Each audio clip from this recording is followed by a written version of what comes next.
On this Thursday, boy howdy, we are happy it's Thursday, aren't we, Wes? Oh, big time. Friday Junior. Let's get the feed ready to rock. Wes is going to mess with your minds here for a second. Boom. There we are. I'm in the driver's seat. Wes is to my left. Here we go. 3. Oh, wait, hold on. Yeah. I can hear myself, my own feed. Okay, what the hell is Bronx barking at? We're drinking. Are you getting after somebody? But they'll have to wait. You ready? All right. 3, 2. Good morning, good evening, and good afternoon. This is Kinetic Chaos Podcast number 66, I do believe. Yep. I am your host, Will, joined as always by my good friend Wes. Right here I am. He is to my left. We are in the sub, and we are enjoying the official cocktail of KCP, the Bloody Mary. The only way to go. The only way to go on a Thursday when you wish it was Friday and it was just one of those days, right? Yeah, definitely. I just told you, bring a lime. Didn't care what the lime looked like. Now the dog's down here because he's barking at somebody. Go, Bronx, get out of here. Bronx, go. Go lay down. Go lay down. Yeah, you need to listen. Go. Go lay down. Go get on your bed. There you go. Anyway, so yeah, I'm. Yep. Let's just cheers. You almost lost cheers. Bloody Mary. We'll get cheers here. Cheers, everyone up there.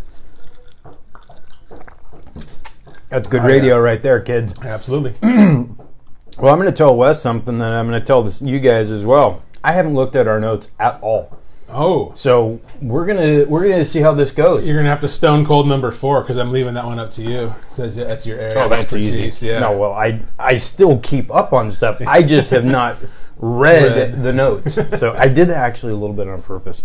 I just wanted to see what it would be like. Yeah, see if you can wing it. Yep.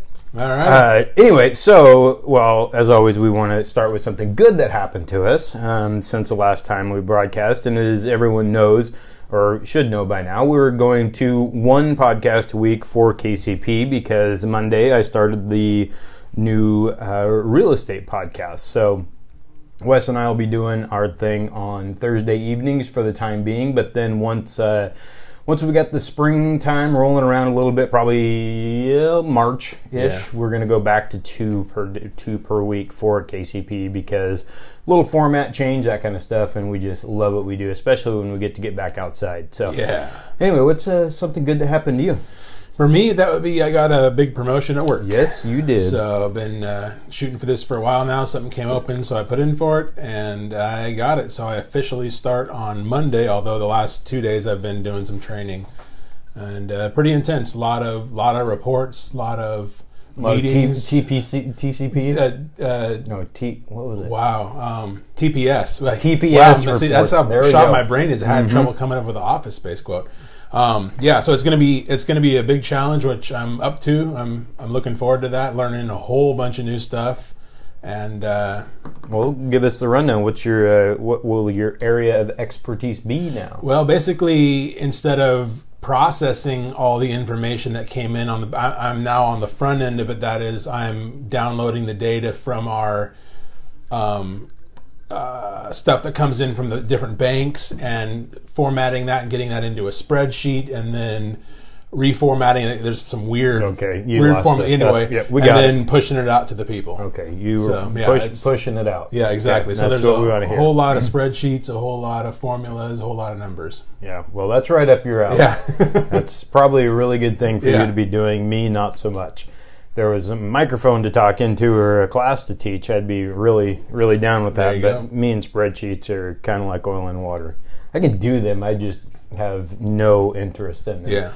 Well, for me, I just want to give a shout out to the gals at the fundraiser. Yes. That was Kim had a wonderful time at the girls' night out on Tuesday. Tia did as well. They won big prizes. They came home with new crafts that they made, all kinds of good stuff. And in fact, Tia got a 17-foot Christmas tree here. Yeah. not quite 17 feet, about 6 feet, but about 1,700 ornaments. I know. Yeah. Kim said the thing was loaded to the gun. Loaded. Yeah. So yeah, that was fun. The KCP basket did well. We were glad to see that we could help raise some funds for the breast cancer awareness, that kind of stuff. So thank you everyone there at DeWill's and at Girls Night Out, and we'll hope next year that we can participate as well. Well, let's get into a good news story here. We got Metallica. We're talking the band Metallica, correct? Who was just here last night. So were they here last night? They were at Rose Garden last night, so this is good timing. Yeah, very nice. So they must have donated thousands of dollars to local food banks at the tour stop. So this is their deal on this tour, is they're doing fundraising, and at every tour stop going to donate a portion of their ticket sales to that city's food bank. And so far, their biggest hit of the year, of the tour, has been in Utah, where they ended up donating $10,000 to the state food banks there, which will provide 30,000 meals. What are they basing this off of? I mean, what is it that made them do that? No, it's what makes them decide how much to. I think it's a percentage of ticket sales. I think is how they've skewed it. Okay. So I'm not exactly sure, and on a funny side note, my boss at work, her husband had a company suite. They're in their mid-30s, so they're close to our age. Okay. His work had a company suite, so he got to go with a bunch of his work buddies. She didn't get to go. He could not name one Metallica song. What? He had heard of Metallica, but he had no idea. Oh, that's how a guy in their mid-30s couldn't even place a Metallica song. Brandon loves Metallica. Yeah, that's pretty wild. Inner Sandman. Yeah. She won the best Metallica song. Okay, let's go off the rails right now. Best Metallica song. I'm partial to Inner Sandman. Only because it was played at every sporting event in Washougal. One underrated thing is off of their live DVD that they did with the San Francisco Symphony, which was a killer concert. I can imagine.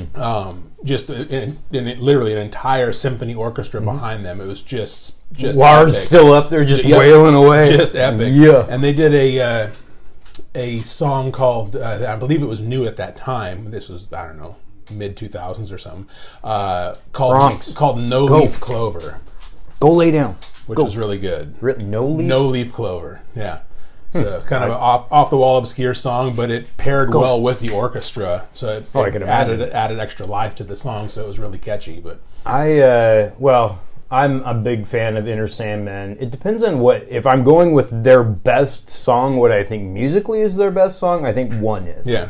Because the crescendo, the way it builds, all of that is absolutely amazing and one of my very, very favorite things ever.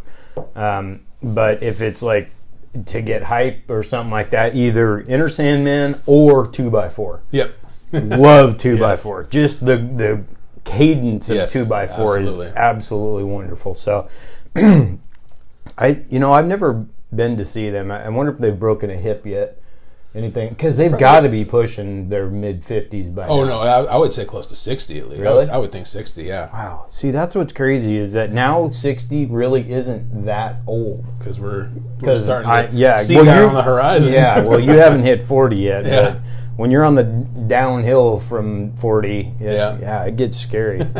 Well, I mean, I was listening to what I was telling you about that podcast of Kobe Bryant and A-Rod. And they've been a part of my life since high school, and they're retired. And A-Rod said he'd played for 23 years. Yeah. I remember the day he came into the league. The Mariners? Yeah. And same thing with Kobe, and how big of a deal that was. And it's holy moly, this is just unbelievable. Yeah. I mean, it really is. Your life flashes before your eyes. So, well, we'll run through the hot sheet pretty quick and then get to the important stuff. Now, I always have stuff ready for the freestyle. But first one up here, we want to pay our condolences to President George H.W. Bush, who passed away on Tuesday. That's right. 94 years old.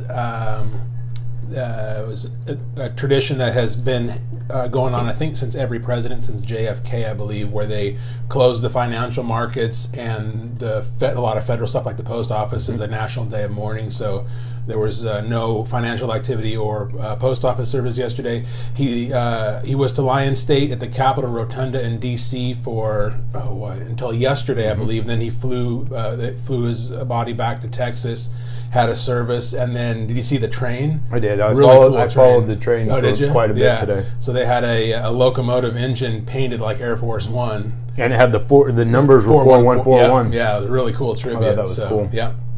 So definitely an end of an era, and more so an end of an era in the sense that he was one of the last presidents that really had a lot of bipartisan support.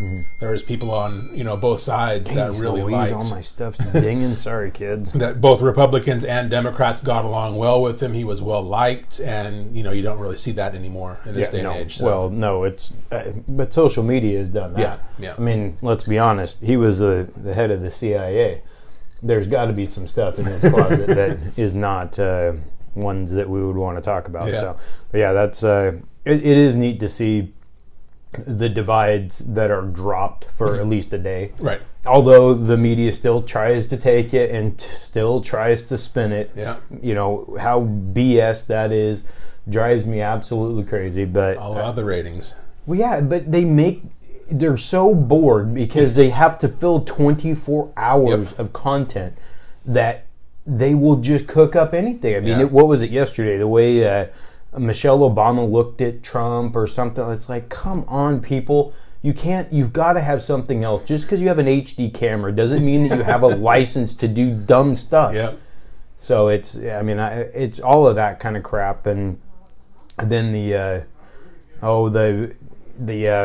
train today, and people talking about that, but every time they're going to find a way to even Reagan Battalion was all over Charlie Kirk yesterday. I loved it. Okay. Charlie Kirk needs to, he may have some good ideas and he may have some bad ones, but like Reagan Battalion said, give it a rest for a day. Take a break, in through the nose, out through the mouth. It is still a president, and Carter's probably going to be next, but pay the man the respect. So, anyway, on to the next one.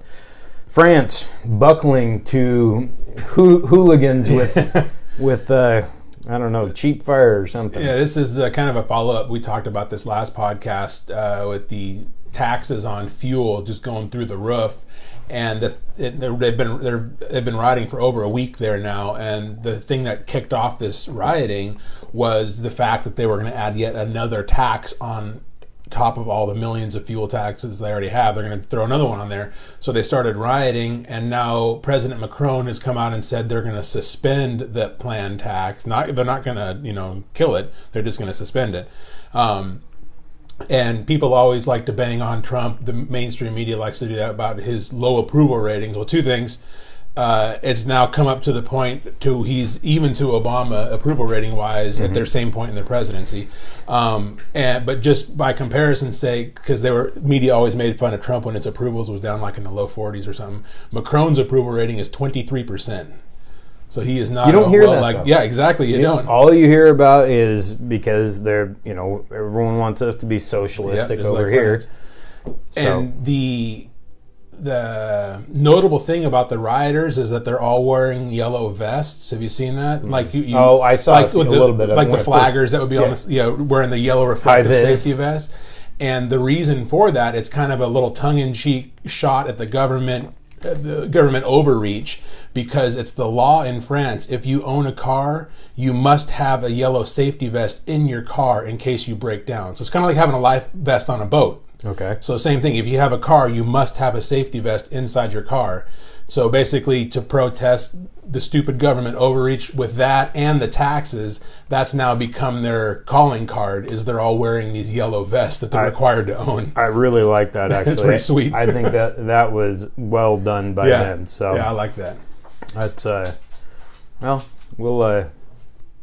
we'll see what happens with it. I mean, I think that they need to have a discussion about it. I'm not a fan of violence solving problems, but I think that France knew that they had this problem probably long before last week or the week before, and they probably should have done something about it rather than having to capitulate to anarchists, Right. and therefore reinforcing that type of behavior. Yep, exactly. Because guess what's going to happen next time they don't like something? Even more. Yep. They're going to wear red vests. Right? Well, number 3 here, Apple is in search of hot new invention as iPhone sales slow. I can only say, duh. At some point, they're not doing anything really new. I have an iPhone, okay? Love it. Yeah. Awesome. There is no reason to go buy a new one. There's nothing in that other than a really cool camera that is about 4.5% better than the camera I currently have. So currently, the iPhone accounts for over 60% of Apple's revenue. That is huge. Over half of their revenue, over 60%, is from the iPhone, and that has been steadily tapering these last few years. Even with the new iPhones coming out every year, like you said, there's not any new groundbreaking stuff. Nope. And so people are slowly starting to lose interest because there is nothing to grab your attention anymore. And so Apple, realizing that, they now realize they need to come up with some hot new thing to get that market share back that they're starting to slowly slip on. And this article mentioned 3 things that they were kind of talking about that could be the next wave for Apple. One is augmented reality glasses. Mm-hmm. Like Google Glass. Right, yeah. So that's already been done. Right. And failed. Yeah.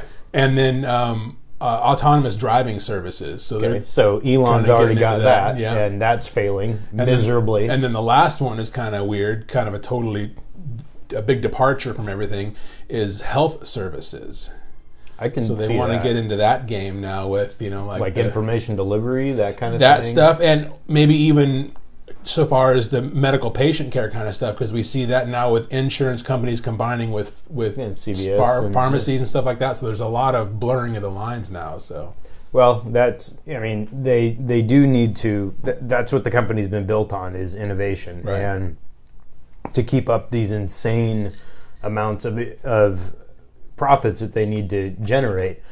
You would think that they would go to the well, though, and go buy some technology. And because that's usually what these big guys do, is Google Glasses didn't originate at Google Labs. They went and bought a company that started it, and that's usually what these companies do. And Apple's sitting on plenty of cash. So the most of any company in the world, I believe. So, but as for the iPhone, Steve Jobs was right. It was going to completely change our lives, and it has. But you can't continue. I know that the new chips are great and stuff like that, but at some point you reach this critical mass that the normal person like us, we can't use it for everything that it does. I probably use 25% of the capability. Full-blown handheld computer. Yeah, absolutely. Have you ever seen that meme of all the shit that is now in? Yes.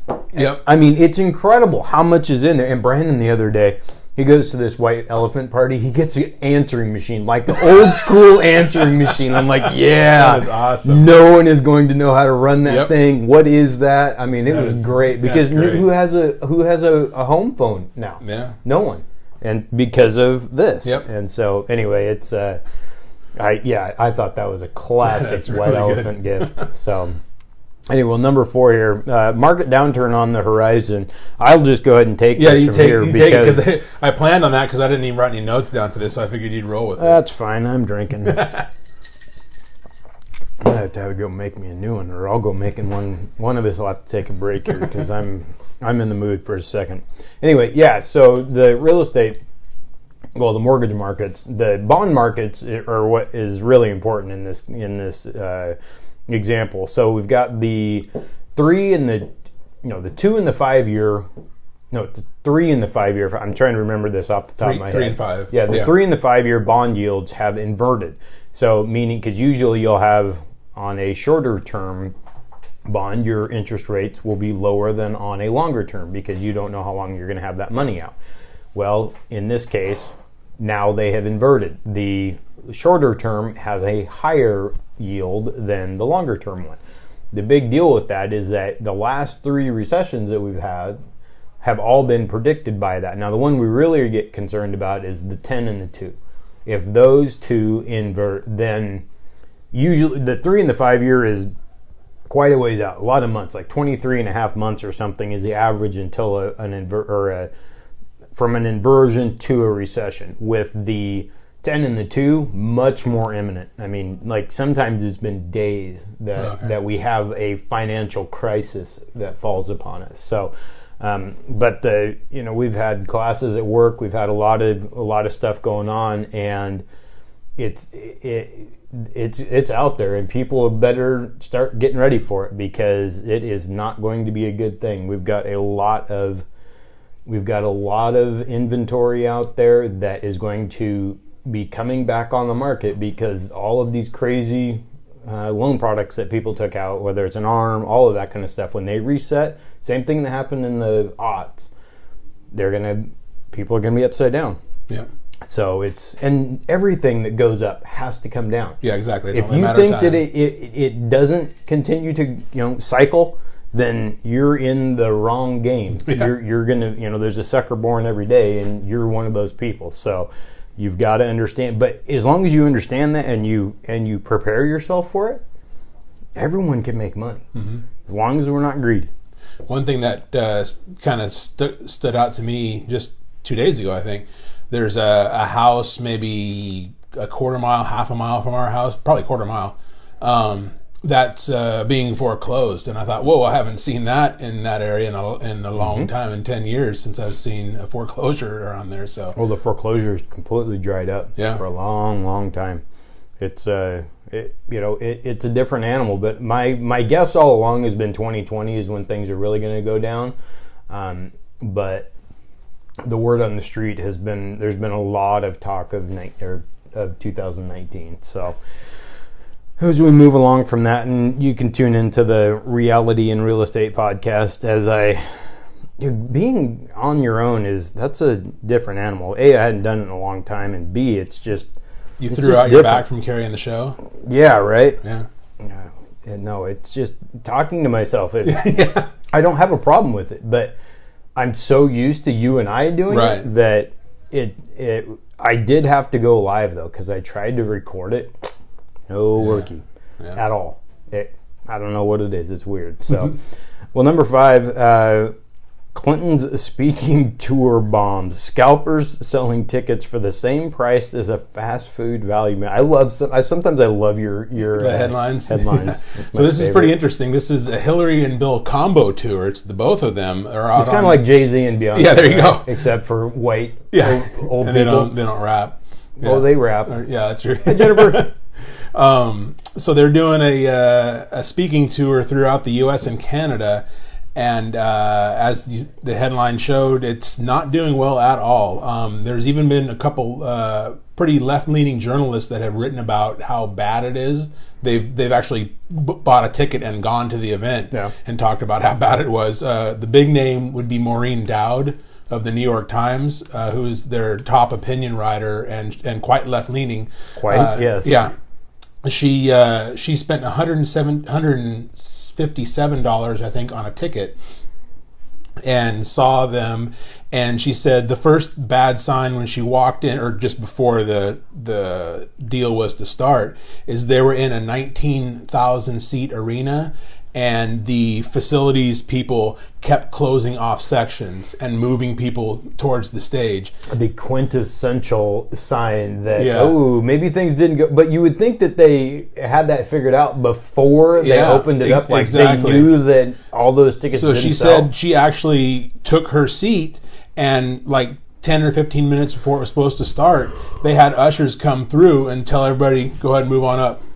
Go, get up there. Are you kidding me? So she said that, I guess the report was from this venue. I forget which venue she was at, but it was 19,000 seats. They filled 3,000 seats out of 19. So wow, really. What's the reason behind it? I think it's people are just tiring of the message, and that's exactly what she wrote. This Maureen Dowd from the New York Times said it was very uninspiring that there was no new information. It didn't really have a point. It's just kind of rehashing the same old talking points that Hillary always likes to talk about. So it was nothing new. So I think word is spread that it's just another speaking tour of her rehashing the same old stuff, and it's not playing. And you're paying a large amount of money for it. And not getting to write it off. Right. And as the second part of the headline mentioned, there was a tour date in Texas. I bet that one went over exactly. A lead balloon. And it on StubHub, the secondary market resale, they were selling tickets for $7. Now, how much were they for? I think the cheap stuff was like 50-ish for the cheap seats. No kidding. Yeah. And they got stuck with 50. Wow. Yeah. Somebody's taking it in the pants. Yeah, exactly. Oh, I'm going to buy a whole bunch of the Clinton tickets, and I'm going to make a kid. Oh, crap. So one of the jokes that was going around is you could either go to McDonald's and buy an extra value meal, or you could buy a ticket to go hear Hillary and Bill speak. Was it just the two of them? Just the two of them, yeah. No opening act. No opening act, yeah. I mean, nobody to I don't know what crowd. Yeah. I don't know what this kind of stuff entails, but it seems like that you could go to YouTube and find 30 years worth of probably the same message. Which is kind of what they make it sound like. There was, nothing new. It was just the same old talking points they've always talked about. So they're just rehashing the same old stuff. You'd think that they'd have some kind of advisor that would give them, like, hey, maybe come up with some new ideas because your old ones suck balls. Well, excuse me, but, I mean, if they're only selling that many tickets, how did they do in Canada? Not well. They did. Was it Montreal or Toronto? One of the two cities was the same thing. They had the same story of, I don't know what the attendance numbers were, but the same story of ushers kind of telling people, okay, let's move on up front because we're going to close off some sections to make it look a little more full.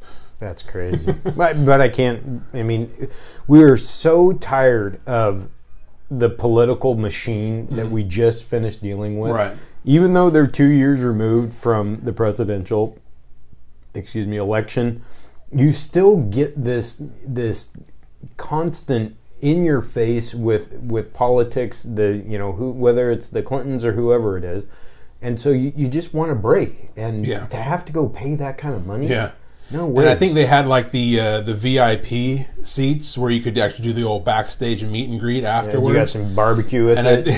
And I think those were like $2,000 or $3,000 a seat, so you could go meet them afterwards. Oh boy, that would be like watching paint dry. Well, it's we got the important stuff out of the way. Yep. Now it's time for the freestyle. You have some fun stuff for us tonight? I do, and they are all three sports related. Getting on a sports theme lately. That's what lately? Well, the last few episodes I've been doing sports. I'm just saying, though, for you, sports is what it's all about. Oh yeah, well, that and food. So yeah.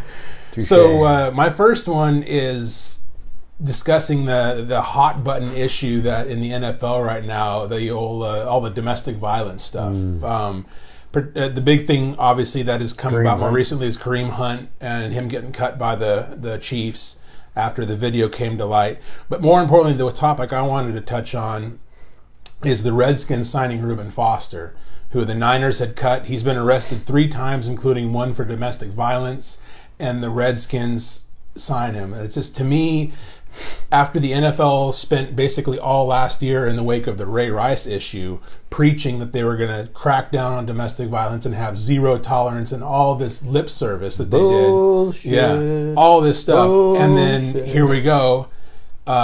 Now that, so the Niners did the right thing, although a little too late. They let the guy get arrested 3 times, and then they decided to cut him. But then how stupid are the Redskins to go out and pick him up? In no way, shape, because the Redskins are just the Cowboys of the East. Yeah. Okay? Yeah. And I'm sorry, but as much as Jera wants to get up there and preach how, they have zero tolerance for that, Greg Hardy was in your locker room on purpose. And Witten went on and on about how, he can't stand that stuff. And he was talking about Kareem Hunt on Monday Night Football. Well, lo and behold, there's, articles. You can't get away from what you said online. So there were articles drugged through Twitter that said that he was, going to embrace Greg Hardy or whatever it may be. It's all about money. Mm-hmm. And whether, Greg Hardy's going to be on ESPN's first MMA fight. Their first card, Greg Hardy's going to be on it.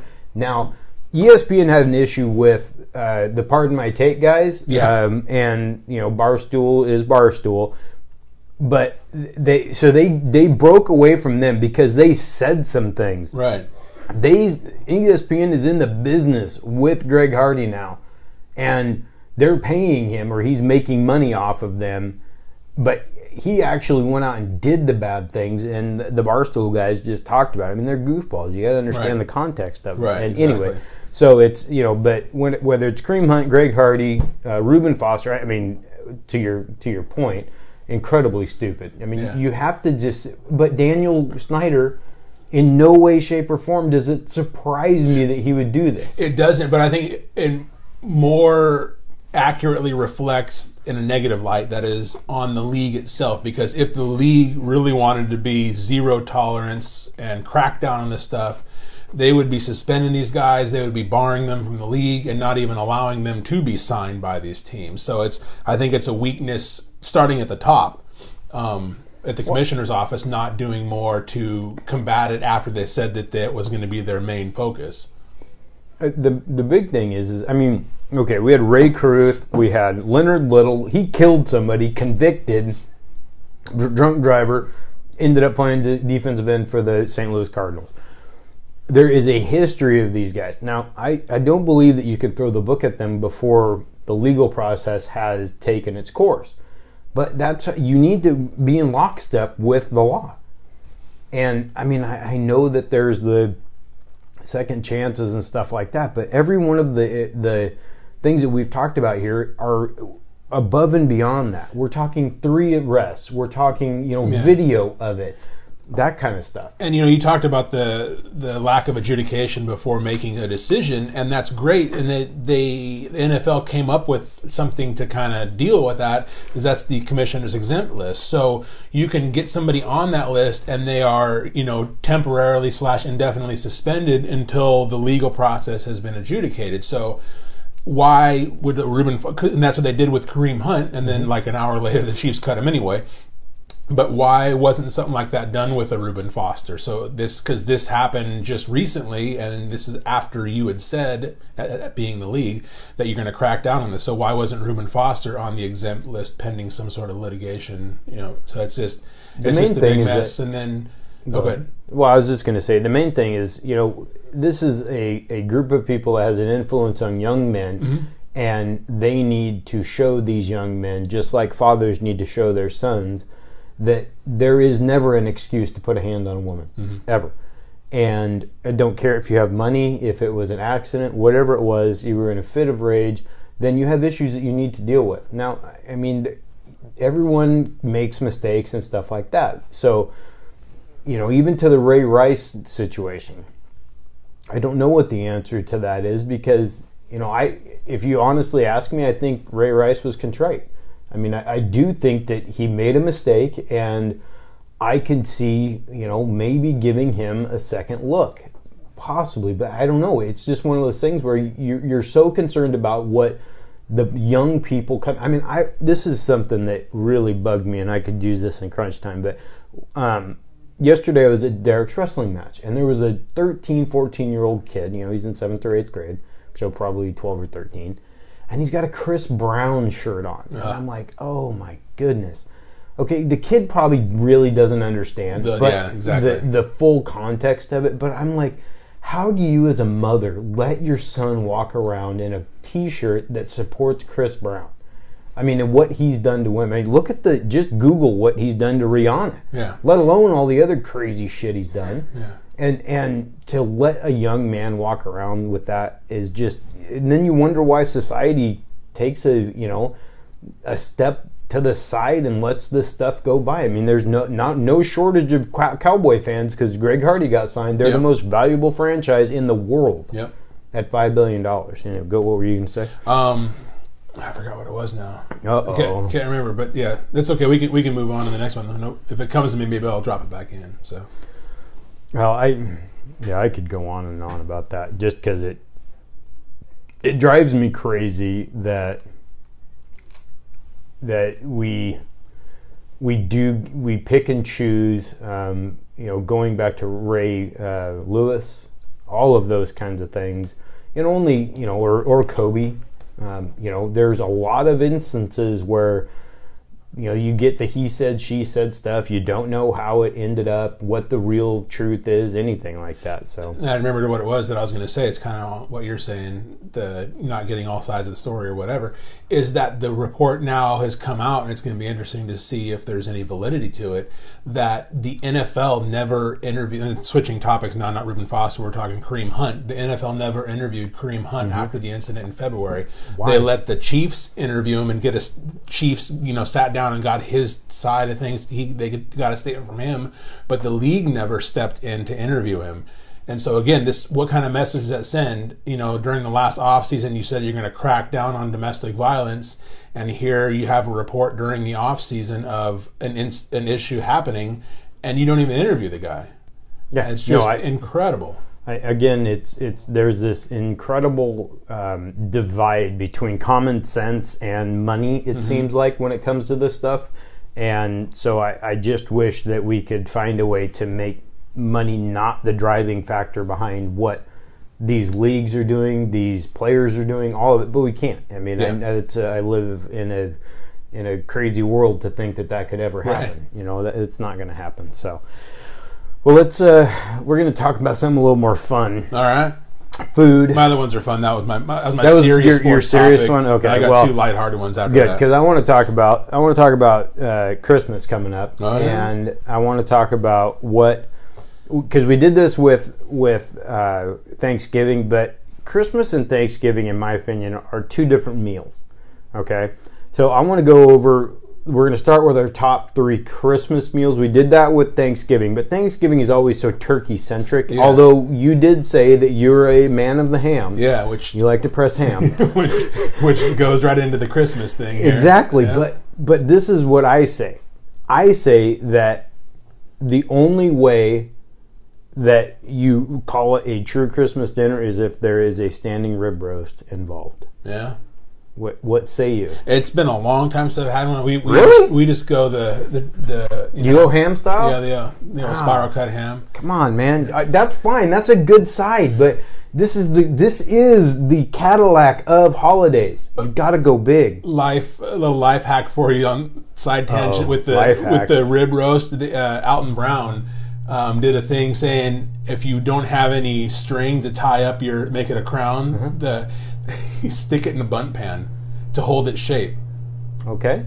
I'm like, wow, that's pretty cool. I never would have thought of that. But yeah, he had a picture of it. He's like, yeah, if you find yourself without butcher's twine and you can't tie up your standing rib roast into your little crown shape. Well, see, I keep the bone and the chine on. Yeah. So I don't have to, and usually it's so thick that it's not going to go into a bunt pan. But anyway, sorry, that was kind of a funny thing I just saw the other day. So life hack action. Yeah. I like that. Well, no, so we're going to go to our top 3, but I just wanted to bring that out, what your thought on standing rib roast is, and it's a must-have for me because I don't get it very often, and I've got to say it can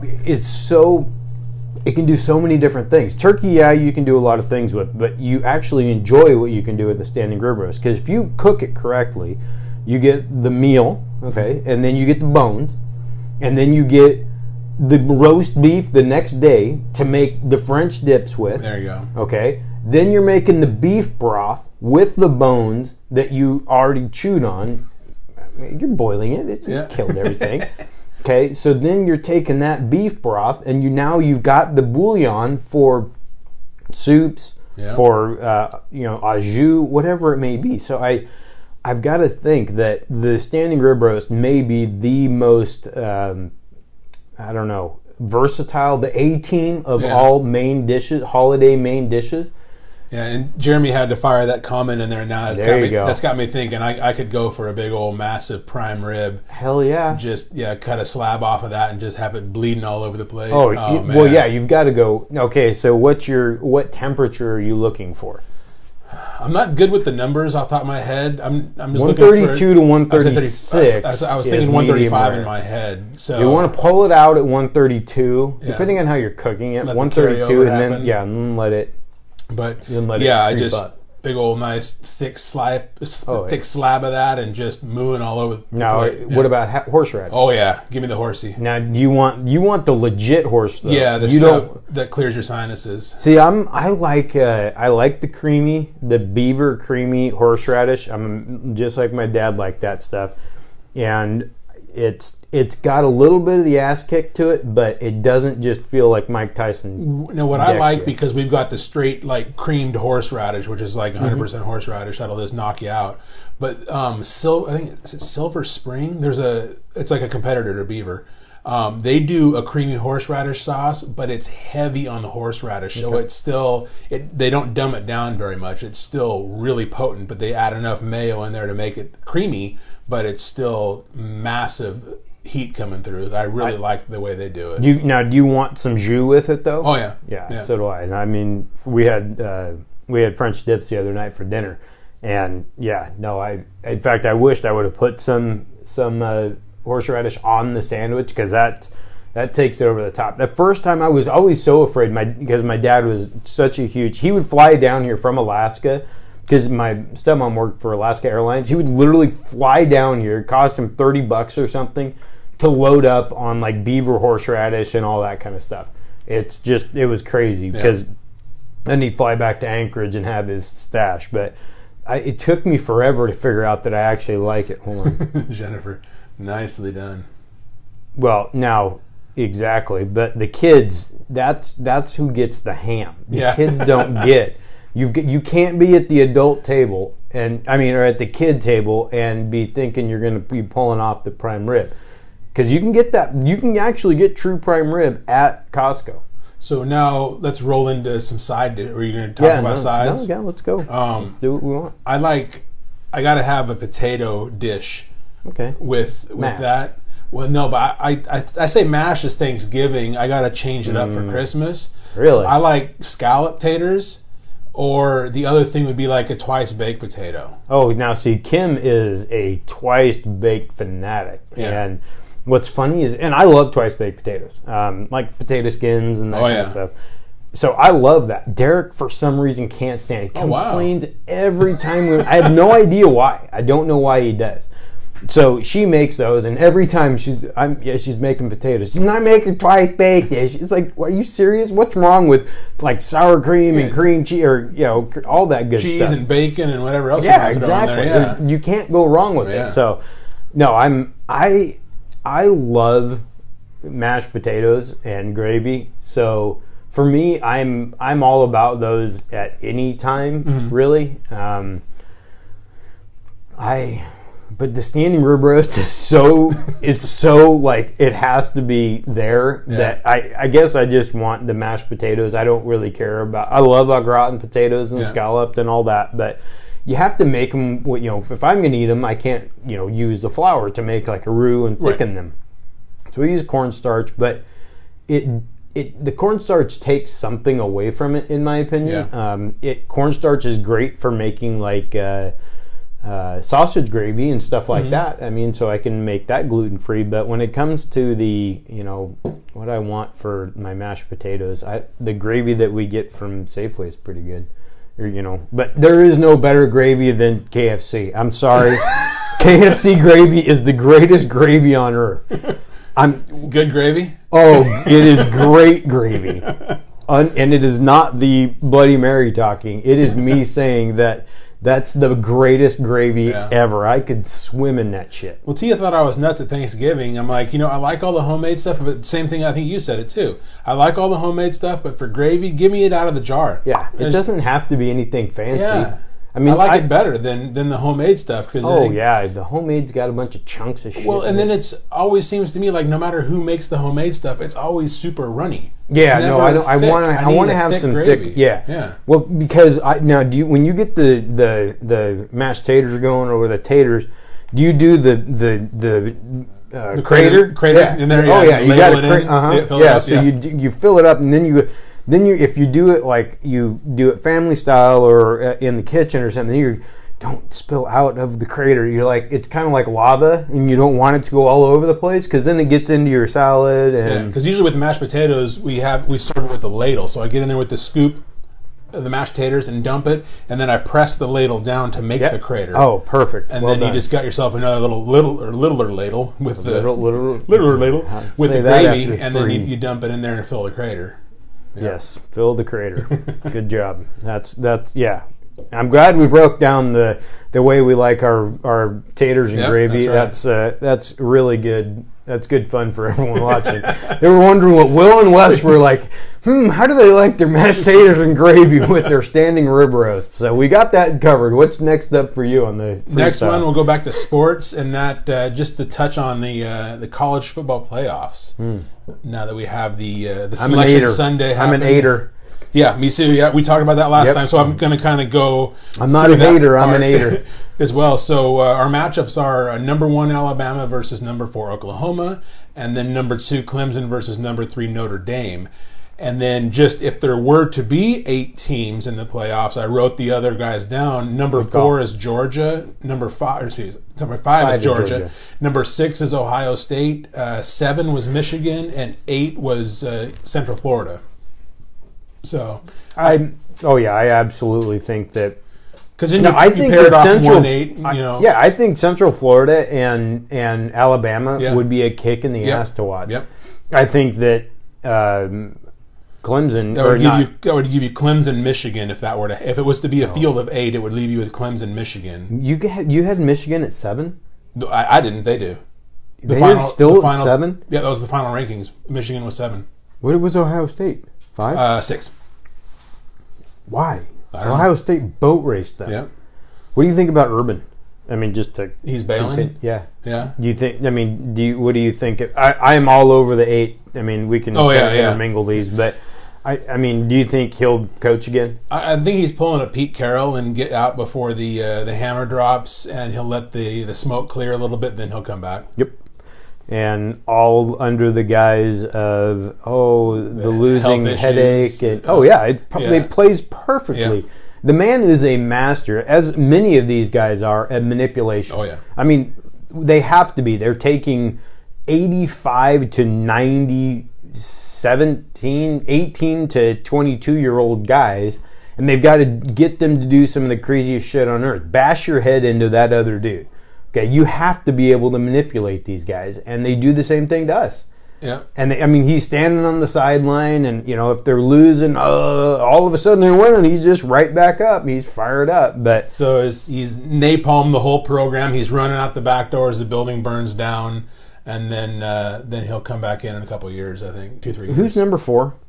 Number 4, we got where was he at?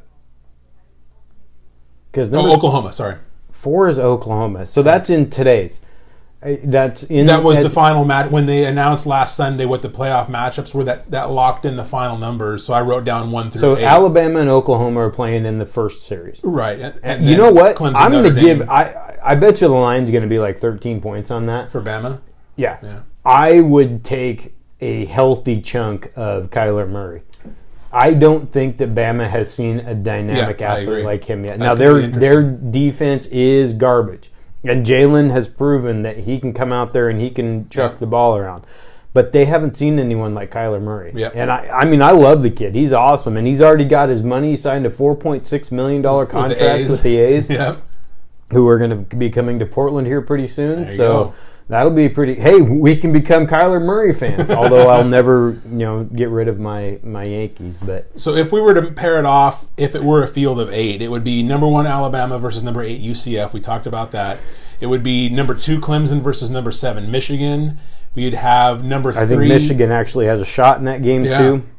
It would be number 3 Notre Dame versus number 6 Ohio State. I would almost take, depending on where you play... Yeah. Ohio State, Dwayne Haskins is legit. And then the final matchup would be 4 Oklahoma versus 5 Georgia. Oh, see, in that one, I would take Oklahoma. I think they're going to boat race them. Yeah. So, no, and I know it's probably going to be 10 years. I'll be 50 years old before they get the 8 teams. But, the big thing is that we want to see it. Yeah. And it's getting close enough now. And Rick Neuheisel said something on Dan's show a while ago that I thought was really good. The main reason to go to 8 teams is that when you give the other schools an opportunity to actually recruit players. Because if you're an Oklahoma or an Ohio State, Oklahoma, Alabama, and let's say Clemson or probably Clemson, those are who are perennially in the top 4. And so where are you going to want to go to school? You're going to want to go to Washington or USC, somebody that's never there? No, you're not. You're going to want to go to that same school. So what does it do? It creates this regurgitation of the same teams in the playoffs. And, I mean, college football is not like professional sports in that you have a rabid group of fans, most of which, except for the crazies, are all young. Yeah. Okay. But the Yankees or the Cowboys or the Cardinals, they play across the United States. Mm-hmm. You don't have too many Alabama fans that you see driving around Portland or Vancouver. Exactly. But you do see the Yankees or the Dodgers, somebody like that. So professional sports tends to cross more lines geographically, I believe. Yeah. So. But no, I would love to see 8 teams, and I want to just see more teams have the opportunity. And what's not to like, because obviously then teams 5 through 8, they're going to get extra cash because they're going to be on the national stage in a playoff game. So that's better for those universities because they're going to get more TV and ad revenue if they're led into the playoffs. So I mean, I think it's a win-win situation. The universities, these 5 through 8 universities, would get more money, and the fans would get a better playoff product because you have a bigger pool of teams, narrowing down to the championship. Yeah. So. No, I totally agree with that. Neuheisel actually brought up 12 teams with the first round being a bye. Oh yeah, okay. I'm open to anything. Yeah. I'm open to anything that increases competition because as we have seen with the Sweet 16 or the March Madness, right. That, especially in college athletics, the professional is different. Look at the NBA. Half the teams make the playoffs. Yeah. Okay, and 33% of the teams in the NFL make the playoffs. But you have, in basketball especially, you've got 2.5 months of playoffs. Yeah. We don't have to have that in football. In football, it can all be done in 6 weeks. Yep. And that's with giving the kids a break for Christmas, and which all of that is such horse shit that, we're watching out for the kids in their school. Except the kids at Eastern Washington that are all in Division II. We only care about the Division I players. The guys that are really important and bringing in the most money, right? No, that's BS. That's right. Well, I wanted to get your take on books. I'm a fan of books, and I've been reading some books lately for work, but my question to you is, if you had to pick one book to gift somebody, what would it be? Ooh, I know I'm putting you on the spot. That's a tough one. I would go... And you can think about it for a second. Yeah. Are you a fan of... What kind of books do you enjoy reading in your leisure? I would say like the international espionage thriller, political thriller kind of thing. So like Brad Thor. Brad Thor's my favorite author. Clancy's good. Vince Flynn. Go lay down. Vince Flynn was outstanding before he passed away. He was actually first got started in that genre with Vince Flynn, and read all his stuff, and then had to switch over and find somebody new because he didn't have any new stuff. I had caught up to where he was, and then I picked up Brad Thor and got hooked instantly on him because he's a very similar writer to Vince Flynn. And then sadly, Vince Flynn passed away from cancer, and he had a good friend that took over and continued the character. It's the same character throughout all the books. Mm-hmm. He had a good friend that it was already settled ahead of time through his estate that his buddy would pick up writing and keep going with this character. And I've tried a couple of them, and it's not there. It's just a different writing style. It's just, you can't, it's just kind of like, making a remake of a movie. You just can't beat the original. There's something that you lose when you change people or whatever. So Brad Thor now is by far and away my favorite author. He's outstanding. I'm really big into, I want to say self-help, but I find discovering more things about myself to be something that is very important to me. Mm-hmm. Broadening my own horizons and trying to understand myself because as I get older, things start to make a little bit more sense, that kind of stuff. So for me, I tend to read books like that. I actually just read one that has had a pretty significant impact on me, just my thought process, called The Go-Giver. Unbelievable book by Bob Berg and another gentleman I can't remember off the top of my head, but it's absolutely incredible. But the one before that when I was writing these notes was called Extreme Ownership by Jocko Willink. Yep. And we've talked about him on the podcast before and how awesome he is and what his theory behind extreme ownership is and things like that. But what I like is it's kind of along what you like, in that it's combat and then it's business, and it's combat readiness, or how a combat story played into something, and then all of a sudden he uses that, kind of extrapolates that into his business acumen and things like that. So I would have to say that would probably be one, but The Go-Giver would probably be the most giftable book I could find right now, because what it teaches you as a person, that success comes from giving, not receiving. But part of that is that you have to be open to receiving.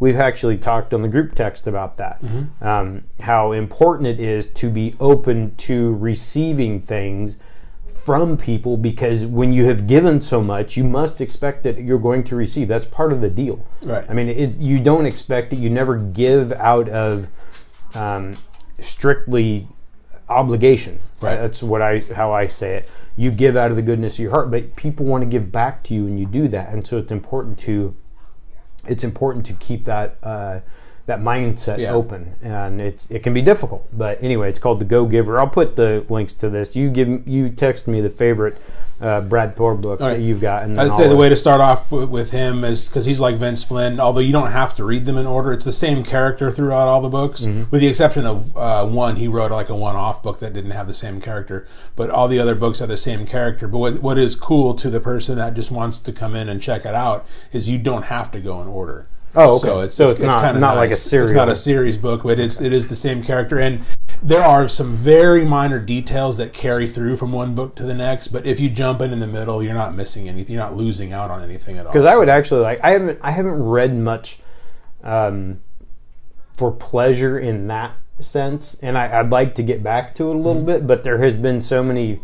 Like I said, it's not a Tony Robbins rah-rah. Some of it is. I like watching Gary Vee and stuff like that, especially Gary Vee, because he's no bullshit.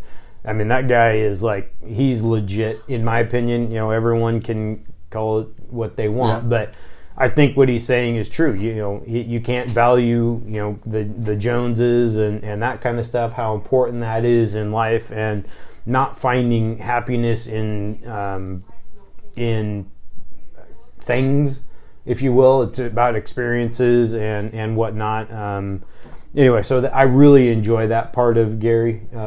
Jocko is not so much like that, right. But Gary is more digital media. He's more 21st century, social media, that kind of stuff. Jocko's got a wonderful podcast that you got to check it out. It's called Jocko Podcast. So what's your next one up? My final one is yet another sports topic, and it's something that, you can correct me if I'm wrong because you're more in tune to the NBA than I am, but it's something I thought I had read, is that maybe it's with the next collective bargaining agreement that comes around, they're talking about going back to letting kids come straight out of high school.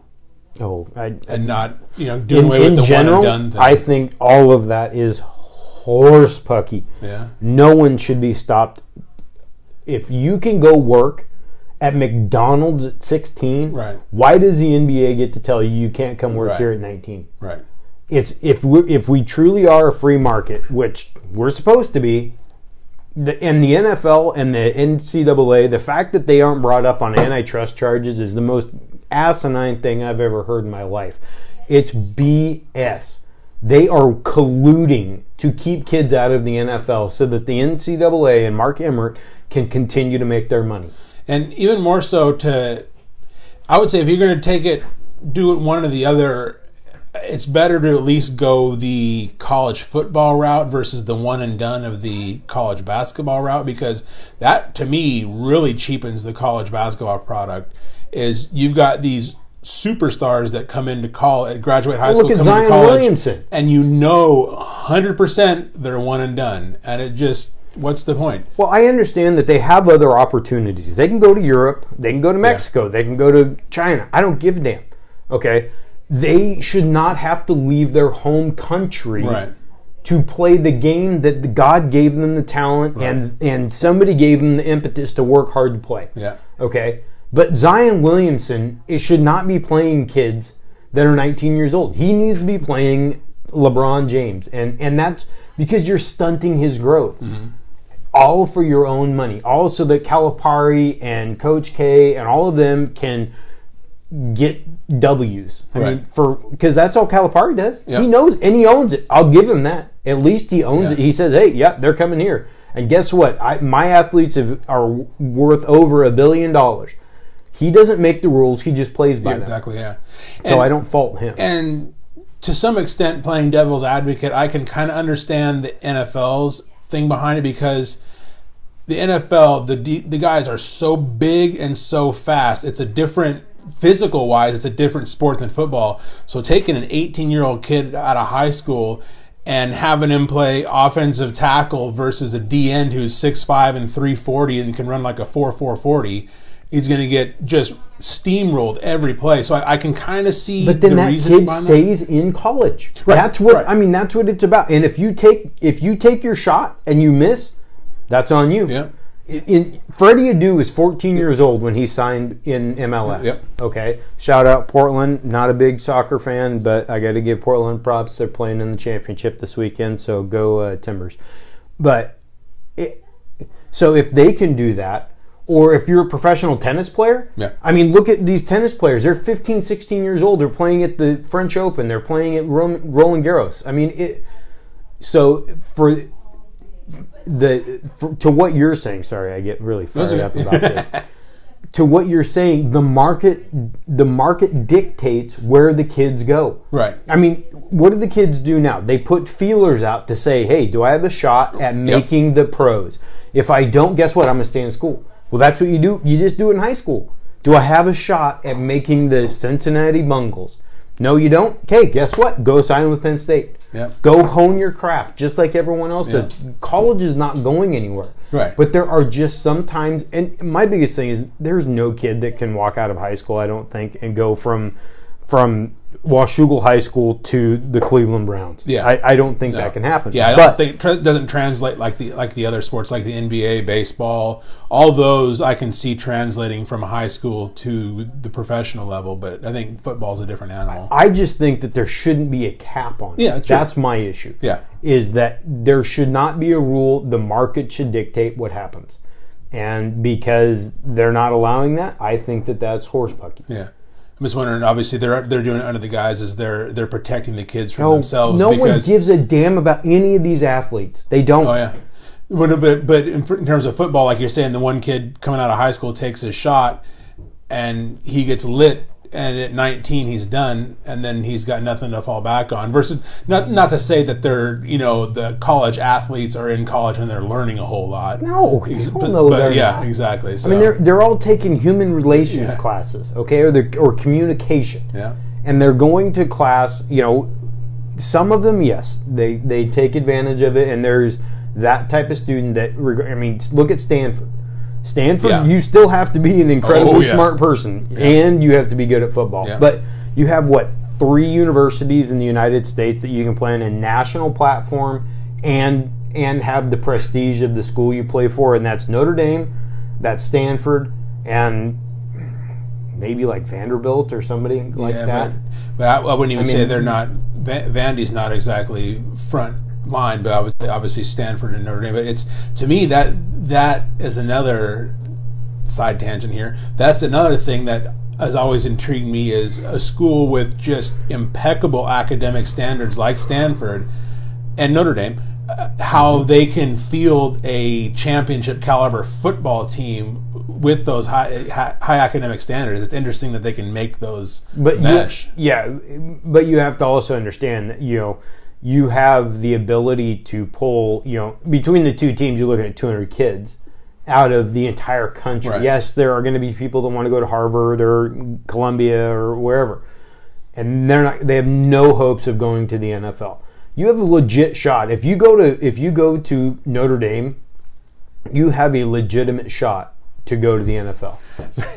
The Columbia thing reminded me when DP had Marcellus Wiley on. Yeah, a couple weeks ago. Yeah, that was awesome. Come out of Compton, and he told his homies that he was going to go play for Columbia, and they're going, "You're going to South America?" Yes, that was so awesome. Was classic. It's the U, not another O. It's a different Columbia. Oh, that was awesome. Yeah, I'm going to go play for Pablo.